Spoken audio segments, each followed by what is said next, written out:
Is everyone ready for another round of the climate wars? Just when it looked like Labor's big election win had settled the path Australia is on when it comes to the rollout of renewables backed by storage and gas, the coalition, it seems, has other ideas. It's responded to the verdict of voters by putting all of its policies up for review. That includes the plan it took to the election to have 7 taxpayer-funded nuclear power plants, and even its commitment to net zero emissions by 2050. The commitment that Australia signed up to under the Morrison government is also now up for review. Of course, the coalition is in a weakened political position. It may not be back in government and have a chance to do anything much for quite some time. Still, it does raise the question, does Australia need another debate over net zero? And where does this leave industry, those with skin in the game, who have to make big investment decisions? That's what I'm keen to explore. I'm David Speers on Ngunnawal Country at Parliament House in Canberra. Welcome to Insiders on Background. Willox is the Chief Executive of the Australian Industry Group, which represents big and small businesses right across the economy. And he joins me now. Willox, welcome. Thanks, David. Good to talk to you. So what do you think? Does Australia need another debate over net zero? Oh, God, no. No, anything but, please. We've been there before many times over the past 20 years or so, and to reopen the climate wars, as you aptly described them, is like reopening an old wound. And for many in business, there would be a lot of, quite frankly, eye-rolling about this, simply because business had hoped that the broad fundamentals were settled. That doesn't mean that there can't be debate and discussion around a whole range of aspects of climate policy, but sort of going back to fundamentals around, virtually questions of, is climate change real? Do we need an emissions reduction strategy? Is net zero real? It's probably the last thing that Australian industry needs at this time. It's really because of this, David. Industry is looking to make long-term investment decisions, as you alluded to. These are 30, 40-year more investments that businesses are having to look at now. And one thing Peter Dutton said during the election campaign that was right on the money was that energy is the economy, and if we don't have energy right, and the subset of energy is climate change policy right and settled, then we're really going to hobble ourselves as an economy, because business won't have the room, the scope, the capability, the information to make enough of those long-term investment decisions that we need to build the economy of the future. The last thing I'd say is business has sort of been locked in to net zero now for a long time. Business sort of led government over the years on this discussion.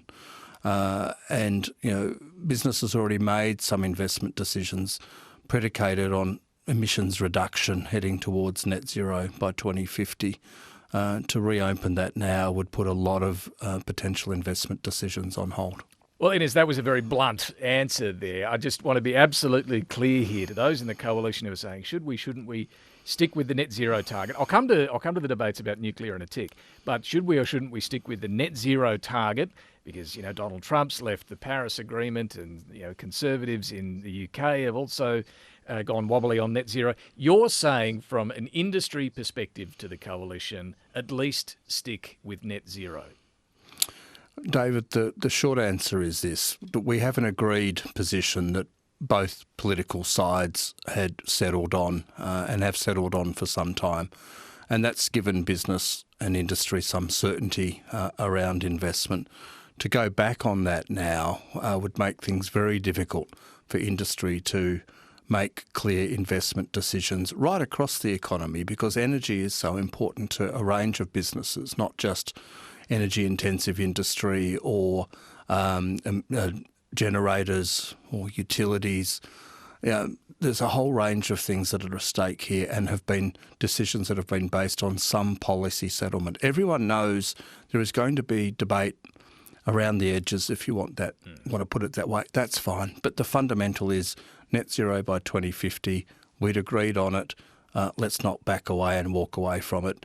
It would be putting business in a very difficult situation when it came to investing in our future. And would it cost our economy money, and would it cost Australia if we were to back away from it? Well, it would cost us opportunities. Look, the whole point around net zero by 2050 is that in some ways it's 25 years away. In some senses that's a long way. In other senses it's really close. But just because others have for now walked away doesn't mean that we should.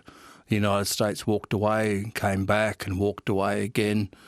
We can't predict the future, what a future American administration, either Republican or Democrat, would do. We don't know how the British political landscape will work out. While they are making their decisions, you're seeing a lot of movement towards net zero among other economies. And if we were to walk away now, it would represent lost opportunities for the Australian economy. That's not saying we have to do everything overnight, everything now and everything in a linear fashion, but to have that North Star, as it were, is very important for business when it comes to investment. So getting to that North Star, getting to that net zero target, we know is a bumpy road. The government acknowledges as much, the journey that we're on, which does involve a big rollout of renewables, transmission lines, storage, some gas, hopes for hydrogen seem to be looking a bit shaky, but that's the path we're on. The coalition, we know, took an alternative path to the election to have nuclear power plants replacing, string out the coal-fired power as long as you could, and then have nuclear come into the mix over the years, the decades ahead. They're also now weighing up what to do with that. Does the option of nuclear become more difficult with an inevitable delay in when you could get started, be it another 3 years or even 6 years? Well, nuclear was always more a 2035 option than a 2025 option, and Peter Dutton said as much during the election campaign, that it was something that would need to be planned for. It would take a long time to build a nuclear power plant, and would take a particularly long time in the Australian context. I always sort of make a joking line about imagine the CFMEU building a nuclear power plant. How would that go and how long would that take? But the fact is that it is a longer term option. Now that didn't diminish it as an option that should be up for discussion and debate. And in many ways, we're pleased that that debate has been held. There are still aspects of nuclear to work through. Should we get rid of the nuclear moratorium that's in place at the moment? We should get rid of that ban on nuclear power? Well, it's a question again. I think it's the next phase that we have to work through, David, because we're going down the AUKUS path, the AUKUS submarine path, and that sort of makes it, almost nonsensical in the longer term if we're going to have a ban on nuclear when we have nuclear submarines coming in and out of the country. We need an industry to support that. So I think that's the next phase of the argument. But your question around, taking nuclear out, I would just say, it wasn't there anyhow. It may have made things easier towards the end. It may well have. But as of now, it's not there. So we have to plan without it. And you mentioned some of the technologies that are in place. We've got energy storage. We have to do more on gas as a bridge between fossils and renewables. And we have to look at what's plausible with renewables. You've seen in recent years the cost of wind generation go up, solar come down. That's probably where we're going to see more investment in the short term. So there are a lot of moving parts within this, and that's why it's not fixed. That's why I talk about the North Star. But there are many ways to skin the cat, and we need to be open to that. Yeah, and you're a veteran of these climate and energy wars in us, Willox. Would your preference, in hearing what you're saying about the need for certainty, the need for industry to have some certainty, would your preference be for both sides now, and given Labor's in the commanding position, I suppose, for the coalition to agree to what Labor's got on the table in terms of its pathway to net zero? Well, let's be blunt here. Democracy has spoken, and that's where people seem to want to go. The question then is around, how do we achieve it? It's a focus on renewables for sure, but I think evidence everywhere, and we had in the last week of the election campaign, David, Spain and Portugal blacking out, after 2 or 3 days after they had gone 100% renewable.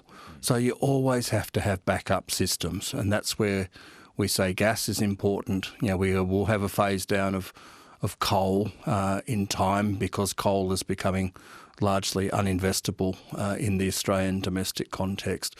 That's where the backups become really important. The other point here is that to do this, we need to plan, we need to have prioritisation, and we need to have productivity all built into the equation to get built what needs to get built.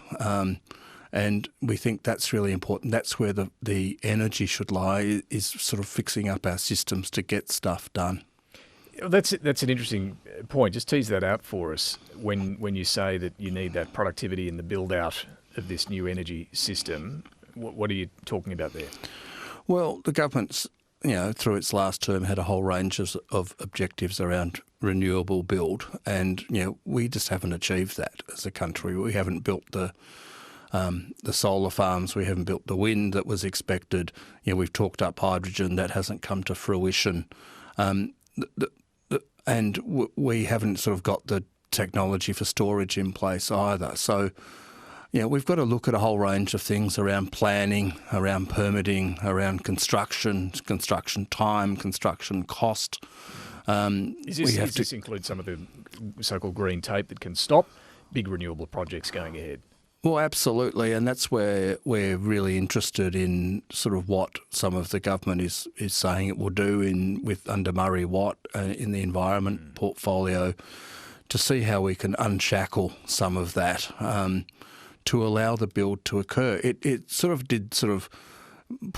give me a wry smile during the last term, David, when proponents of, like staunch proponents of renewables sort of looked askance and shocked that people would oppose, the building of renewable facilities on their farmland or in their backyard. I mean, that's what we have to work through. We have to get the social licence in place. We have to get the approvals in place, the permitting in place, and we've got to build it. And I think that's got to be the priority for us over the time ahead, or else we're not going to achieve our targets. We're not going to achieve a 2030 target, let alone a 2035 target or a 2050 target. Just coming back to nuclear, remove the ban you're suggesting, but what about taxpayer-funded nuclear power plants? That obviously creates some uncertainty for those wanting to invest in the energy system right now. The prospect that there could be government-owned power providers coming along. Would you say dump that idea as well? Well, what I kept hearing from the private sector was that in the Australian context, nuclear, in the time frame that was being talked about, basically wasn't going to stack up. It wasn't going to stack up economically, and the technology wasn't there. It wasn't there in 2025. So that's not to say it wouldn't be in 2035. But going back to how we started this conversation, business needs a long time needs to know that projects will be viable for a long time to make the investments they need to make. And at the moment, it doesn't add up for nuclear for the private sector. That's not to say it won't in the future, but we're dealing in the here and now. That's why I think the coalition went down the path of government funding to try to speed that up. You can have debates, until you're blue in the face around how much that would cost, and how it would operate, and lease backs and sales and all those sort of things. But the thing about government funding in anything, no matter what you do, any activity, it crowds out private sector funding. It changes the ball game when it comes to level playing fields around investment. So government funding is not without its difficulties for the private sector. So a pretty clear view from you on the energy debate. Just let's get cracking with the path that we're on. In terms of what the government needs to be focused on beyond that energy challenge, with its second term and the big mandate that it's received and the political capital that it now has after this big election win, what would you say should be its top priorities? Well, I come back to getting the build right. So it's about getting rid of, in a constructive way, getting rid of the obstacles that are in the way of the build. That's one. And I think, we're on the renewables pathway, but we're not on a renewables only pathway. Point two is we have to find ways to utilise our gas resources and our gas reserves We've just had Beetaloo now sort of really coming onto line. We've still got Santos's Narrabri gas project being held up. It's been decades in the making. So it's around trying to get these things moving, action. And that's what we've lacked so far. Despite a lot of the talk in this space, we haven't really seen a lot done, and that's why our energy system is creaking. We're seeing, fears of market failure occurring. You're seeing energy regulators talk about the potential for blackouts in 3-4 years, 2028, 2029. That provides a sense of urgency being required to get the build going, to get the systems in place. We talk a lot in business about needing reliable and affordable energy, and that's what we're talking about, to make it both reliable and affordable. And we're heading to a point where we're definitely not affordable. We talk about households being in energy poverty. Well, we have businesses that are in energy poverty at the moment, trying to work out what bills to pay and foregoing opportunities because of the cost of energy. That's a significant issue for us at the moment. So that's why we need to get some urgency into this. That doesn't mean damn the torpedoes, full speed ahead on renewables only. It means integrating the system to make sure it operates to the benefit of everybody, understanding that we still have huge industrial needs within this country. And we talk on the one hand about energy, on the other hand we talk about building economic resilience. So you look at industries like cement, brick making, steel, glass manufacturing, all of which are key to broader economic resilience and which are energy intensive. You can't forego those, but we risk those every day. As time goes on, you've seen in recent days Dyno Nobel worried about their facilities up in Queensland, their fertiliser facilities, because of energy cost. You have seen plants close, glass manufacturing plants close over the past year. So we're losing capability because of our lack of energy resilience. Yeah, so it's about getting that rollout, speeding up that rollout, also tapping more gas, in your view, where we can, to get more energy into the system for all of those industries. Beyond all of that, you've got a couple of new ministers to deal with, a new industry minister in Tim Ayres, a new Minister for Employment and Workplace Relations in Amanda Rishworth. Have you had much contact with these new faces, and what's your message to the new look Albanese ministry? Well, we have had some, and we'll have more over the coming days and weeks as we get settled. There's a lot of continuity within the government. Look, we were really pleased on day one, on Insiders actually, I believe it was, Jim Chalmers came out and said we need to really focus, the government really need to focus on productivity. We think that's a very core message that the government has heeded, that we've been pushing for some time. Productivity means prosperity within the economy. It means prosperity for households and for business and for the national economy. We want to make sure that what business talks about as productivity is the same as what the government's talking about as productivity. Productivity means a more efficient use of the resources that you have to enable you to do more. That's what it means to business. We don't want it to become a code word for growth and growth at all costs.